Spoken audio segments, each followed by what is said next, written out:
नमस्कार दर्शकों, हुगली हॉट पे एक बार फिर से आपका मैं बहुत बहुत स्वागत करता हूं। आज हमारे साथ रिसरा के सबसे हेवी वेट निर्दलीय उम्मीदवार कमल प्रसाद साहू जी हैं। वह रिसरा नगर पालिका के 10 नंबर वार्ड से इस बार चुनाव लड़ रहे हैं। आज हम उनसे जानने की ये कोशिश करेंगे कि उनको वार्ड के बारे में जानकारी क्या है, जीतने के बाद वो वार्ड के लोगों के लिए क्या काम करेंगे और वार्ड की समस्याओं से वो कितना अवगत हैं। तो कमल प्रसाद साहू जी, आपका बहुत बहुत स्वागत है हमारे यूट्यूब चैनल हुगली हॉट पर। तो सबसे पहले आप ये बताएं कि आपको वार्ड के बारे में जानकारी कितनी है। सवाल ये कि हमारा जो 10 नंबर वार्ड है वो रिसरा म्यूनिसिपैलिटी का, रिसरा का राजधानी है। वो उसी के अंतर्गत यहाँ का म्यूनिसिपैलिटी आती है। और जहाँ तक समस्या का सवाल है तो समस्या, सबसे बड़ी समस्या है कि इस वार्ड में डेली 3 से 4 टाइम नाला का गंदा पानी पश्चिम पार से, रिसरा पश्चिम पार से बाई पंप पुश किया जाता है। और वो पानी यहाँ के जो पुराने मकान हैं, कच्चा पक्का सब, उसमें प्रवेश करता है। जो लोग रहते हैं उनके घरों में जाता है। तो ये जो समस्या है ये बहुत विकट समस्या है और इससे बीमारी फैलती है, हैजा फैलता है, डेंगू फैलता है, इन्फ्लुएंजा टाइप की बीमारी फैल रही है और एक्जिमा टाइप का बीमारी यहाँ के रहने वालों में हो रही है, जिसको रोकना बहुत ज़रूरी है। और दूसरी जो है, यहाँ का जो सड़क है, अभी 10 नंबर वार्ड में जितना रास्ता था सब टूटा फूटा था। उसको इलेक्शन आते ही किसी तरह उसको मेकअप दिया जा रहा है। देखिए आसपास जो रास्ते हैं सब ढलाई हो रहे हैं। यहाँ पतला आपका ये पत्थर और बिटुमेन देकर उसका रिपेयरिंग टाइप का किया जा रहा है। यहाँ रास्ता सब बर्बाद हो गया। पिछले 7 साल में रास्ता का कोई रिपेयरिंग नहीं था। लोगों का आना जाना बहुत दूभर हो गया है। नाला का सिस्टम बहुत ख़राब है। आधा ही घंटे यदि बरसात हो जाए तो पूरा वार्ड पानी में 4 घंटे डूबा रहता है और उसको कोई देखने वाला नहीं है। कमल साहू जी, जब आप भाजपा में आए थे तो भाजपा में, रिसरा भाजपा में एक नई जान आ गई थी। हाँ। ऐसा उस समय कहा जा रहा है। तो मेरा सीधा सवाल है आपसे कि आप भाजपा में आए क्यों थे और आज भाजपा से बाहर क्यों? भाजपा में इसलिए आए कि जब हम राजनीति में आने का विचार किए तो सवाल पहला है कि हम क्यों राजनीति में आए। राजनीति में आने का मेन कारण यही था कि हमने देखा कि रिसरा म्यूनिसिपैलिटी में सबसे ज़्यादा भ्रष्टाचार है। भ्रष्टाचार है, अनाचार है, अत्याचार है। उसको मिटाने के लिए हमको एक प्लेटफॉर्म की दरकार थी। तब हमने सोचा कि टीएमसी से यदि लड़ना है तो एक अच्छी प्लेटफॉर्म हमको चाहिए और हमने सोचा कि अच्छी प्लेटफॉर्म बीजेपी हमको दे सकती है। यही कारण है कि हम बीजेपी से आकर लड़ाई आरंभ किए। बीजेपी छोड़े क्यों? बीजेपी छोड़े क्यों? बीजेपी छोड़े नहीं। आज तक न बीजेपी हमको बोली छोड़ने के लिए, न हमने बीजेपी छोड़ा। हमने 18 उम्मीदवारों का लिस्ट बीजेपी पार्टी को दिया था कि इनको टिकट दिया जाना चाहिए, जिसमें मैं भी एक था। क्योंकि जब हम बीजेपी ज्वाइन किए थे तो हमें यह आश्वस्त किया गया था कि जो उम्मीदवार आप कहिएगा उसको हम लोग टिकट देंगे। तो 18 में 17 को बीजेपी का उम्मीदवारी दिया गया। सिर्फ मैं ही था जिसका नाम वहाँ पे नहीं था। ये बात है कि यदि नाम किसी कारण से नहीं था तो बीजेपी का ये दायित्व था कि हमको बताती कि आप जो है नाम मत दीजिए, आप पार्टी के तरफ से सबको देखिए, लड़ाइए। ऐसा नहीं हुआ। इससे मेरे सम्मान को आघात लगा कि जिसको हम दिए, जिस पार्टी को जीरो से इस पोजीशन पर हम ले आए, वो पार्टी मेरा टिकट काट सकती है। पार्टी को ये पावर है, उचित अनुचित देख के कर सकती है, लेकिन कम से कम हमसे एक बार बोलेगी तो, हमसे बैठ के बात तो करेगी। बिना बात किए हुए काट देना ये मुझे अच्छा नहीं लगा। इसलिए हमने सोचा कि अब हमको इंडिपेंडेंट लड़ना चाहिए। फिर भी जब पेपर निकला तब हमने ये सोचा पहले मौके पर कि नहीं, हम नहीं लड़ेंगे ही नहीं, पार्टी लड़े। उसके बाद पार्टी वाले भी बोले कि नहीं, आप लड़िए और जो कैंडिडेट हुए हैं उनको आप लड़ाइए अपने नेतृत्व में। मतलब ये कहना चाहते हैं कि आप नेतृत्व दीजिए। के तौर पर लड़ रहे हैं, लेकिन भाजपा के एक तबके का समर्थन आपको प्राप्त। तबके नहीं, डिस्ट्रिक्ट प्रेसिडेंट भी हमको बोले हैं, ये जिस दिन हम लोग नॉमिनेशन फाइल करके निकले कि आप जीत के आइए, हम आपका स्वागत करेंगे, ये वो बोले हैं। और सवाल ये कि मैं स्वागत का भूखा नहीं हूँ। हम पब्लिक को लेके चलने वाले आदमी हैं। दिन रात हम लोग पब्लिक का सेवा करते हैं निस्वार्थ भाव से। आप किसी भी पब्लिक से पूछिए, वो ये नहीं कह सकती है कि ये लोग कभी ये बोल दें कि नहीं, ये काम हम नहीं करेंगे, या तुम उस पार्टी को वोट दिए उसके पास जाओ। पार्टी हमारे लिए फैक्टर नहीं है, जनता फैक्टर है।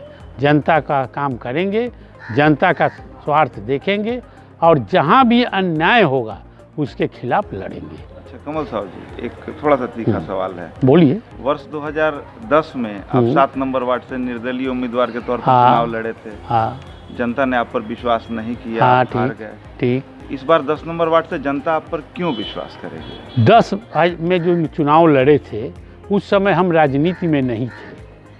अचानक ऐसी परिस्थिति आई कि हमको खड़ा होना पड़ा, लेकिन उस समय एक पॉलिटिकल मेरा कोई कैरियर नहीं था।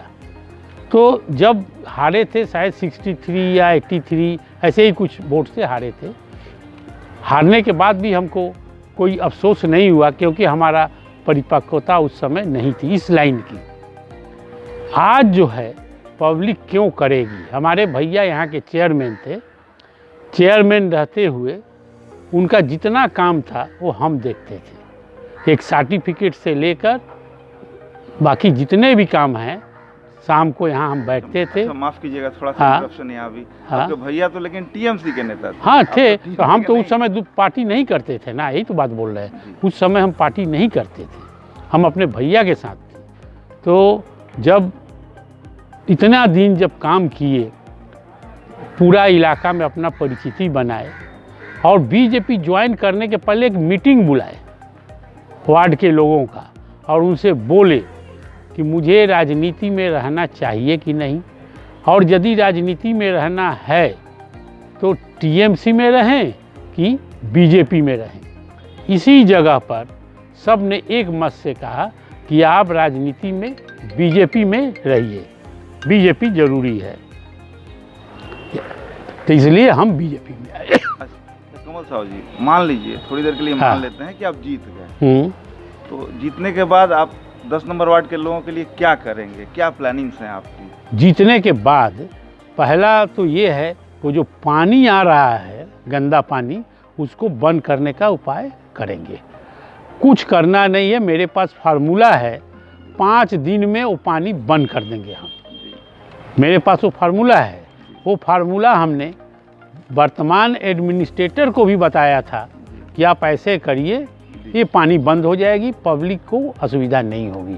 लेकिन उनके मन में ये 10 नंबर वार्ड के प्रति एक खूब है, जैसे 10 नंबर वार्ड को वो पनिश करना चाहते हैं कि क्यों ये इन लोगों का ये यहाँ के जनता सपोर्ट करती है। एक उदाहरण देते हैं आपको।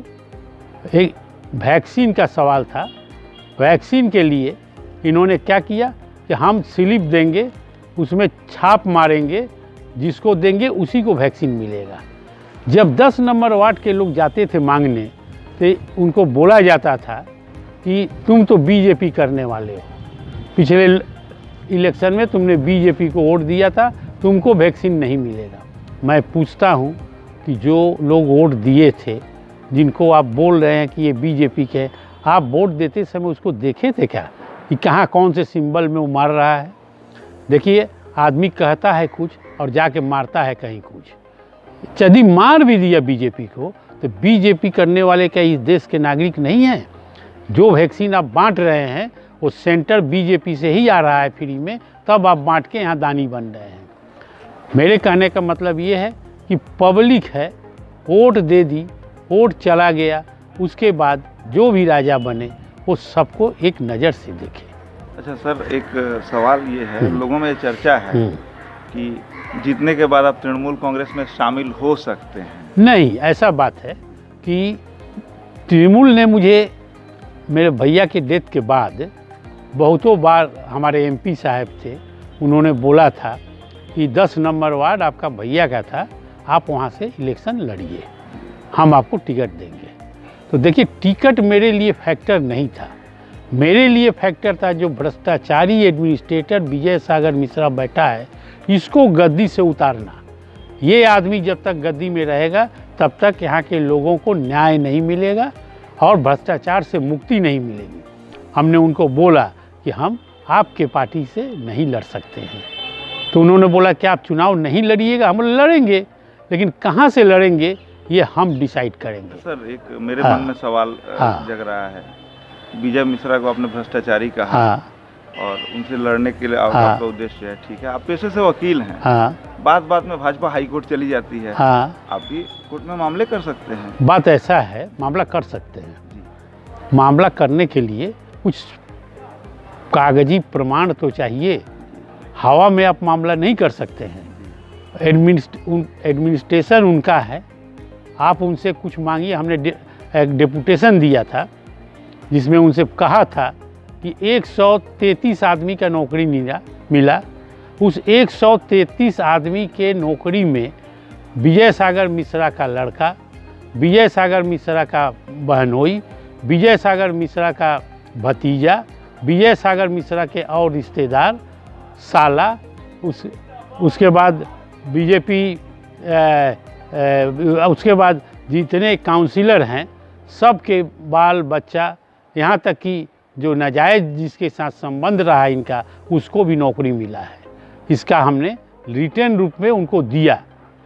देने के बाद हमने मांग की थी कि आप इसको क्लियर करिए कि ये कैसे हुआ। देखिए, एग्ज़ाम हुआ, लेकिन जो एग्ज़ाम दिए वो फेल हो गए, जो एग्ज़ाम नहीं दिए वो नौकरी पा गए। ये है भ्रष्टाचार। लेकिन हमारे करने के बाद वो स्टॉप हो गया। कुछ लोगों को मिला था काम, कुछ लोगों को, मैक्सिमम लोगों का स्टॉप हो गया। फिर पता नहीं कैसे वो चालू हो गया है, हमें मालूम नहीं है सरकार ने क्यों किया ऐसा। लेकिन हम आपको आश्वस्त करते हैं कि यदि हम जीत के आए तो उस खाते को खोलेंगे और जितने भ्रष्टाचार के द्वारा वहाँ पे नौकरी पाए हैं इनके रिश्तेदार, उन सब को वहाँ से हटाएंगे। और एक बात बता दें, यहाँ के चेयरमैन के रिश्तेदारों का चापदानी और भदेसर में नौकरी हुआ, वहाँ के चेयरमैन के रिश्तेदारों का रिसड़ा म्यूनिसिपैलिटी में हुआ। कैसे? ये कौन सा इक्वेशन है? कौन सा इक्वेशन है कि रिसड़ा म्यूनिसिपैलिटी के बड़ा बाबू का बहू को नौकरी हो गया, बेटा को नौकरी हो गया? कैसे हो गया इनका? आप कुछ तो जवाब दीजिए। जवाब ये लोग नहीं दिए। जवाब के बिना हम, और कब ये नौकरी में फिर से ज्वाइनिंग हो गया, हम कोई मामला नहीं कर सकते हैं। मामला के लिए पुख्ता सबूत चाहिए। हम लोग जीत के जाएंगे, सबूत लाएंगे और मामला करेंगे। कमल साहब जी, आपकी लड़ाई आपके वार्ड में किससे है ये बताइए। हमारी लड़ाई वार्ड में किसी से नहीं है। हमारे जो बीजेपी से जो टिकट पाए हैं मनोज सिंह जी, उनका कोई जनाधार नहीं है। इन लोगों का ऐसा है कि झंडा फहराते हैं तो आस पड़ोस के 2 4 5 आदमी भी इनके यहाँ नहीं जाता, इनका ग्राउंड नहीं है। टीएमसी के रंजीत यादव जी हैं, एजेड रिटायर्ड पर्सन हैं, लेकिन उनका भी यहाँ पे कोई जनाधार नहीं है। आज वो एक मिছিল निकालते हैं तो खटाल से 20 आदमी को लेके निकालते हैं। 10 नंबर वार्ड से कोई नहीं रहता, न वो रहने वाले हैं, न उनका लड़का रहने वाला है, न उनके साथी लोग रहने वाले हैं। आज के दिन में 10 नंबर वार्ड में जो काम कर रहे हैं वो विजय सागर मिश्रा का पेड पर्सन है। सबको नौकरी में रखे हैं कि तुम लोग यहाँ से करो। तो इसलिए किसी से लड़ाई नहीं है, एक तरफा लड़ाई है। पब्लिक बोल रही है कि इस बार इनको शिक्षा देना है। हमारे चैनल के माध्यम से हाँ। यदि आप हमारे दर्शकों से कोई अपील करना चाहें। अपील यही करना है कि देखिए, हम लोग गणतंत्र में वास करते हैं। गणतंत्र हमें ये मौका देता है कि 5 वर्ष में एक बार जो तथाकथित हमारे राजा बन के बैठ जाते हैं, उनके भाग्य का फैसला हम कर सकते हैं। आज मौका आया है। भ्रष्टाचारी प्रशासन जो रिसरा म्यूनिसिपैलिटी में बैठी हुई है, इसके भाग्य का फैसला करने का। अभी यदि आप उसको नहीं हटाए तो याद रखिए, आने वाला समय बहुत ही बुरा होगा, बहुत ही विषम परिस्थितियों का सामना करना पड़ेगा। इसलिए आपसी मतभेद सब लोग भुलाइए, एक बार हृदय पर हाथ रख के बोलिए कि आप क्या चाहते हैं। इसी भ्रष्टाचारी प्रशासन को चाहते हैं या बदलाव चाहते हैं? बदलाव लाइए, बदलाव समय की मांग है। तो दर्शकों, ये हमारे साथ कमल प्रसाद साहू जी थे। आपने इनकी बातें सुनी। बहरहाल इनकी जीत और हार भविष्य के गर्भ में है, लेकिन हमारी ओर से इन्हें अग्रिम शुभकामनाएं। और इसी प्रकार हम अपने अगले एपिसोड में किसी अन्य हेवीवेट उम्मीदवार से बात करेंगे। तब तक के लिए देखते रहिए हुगली हॉट। धन्यवाद।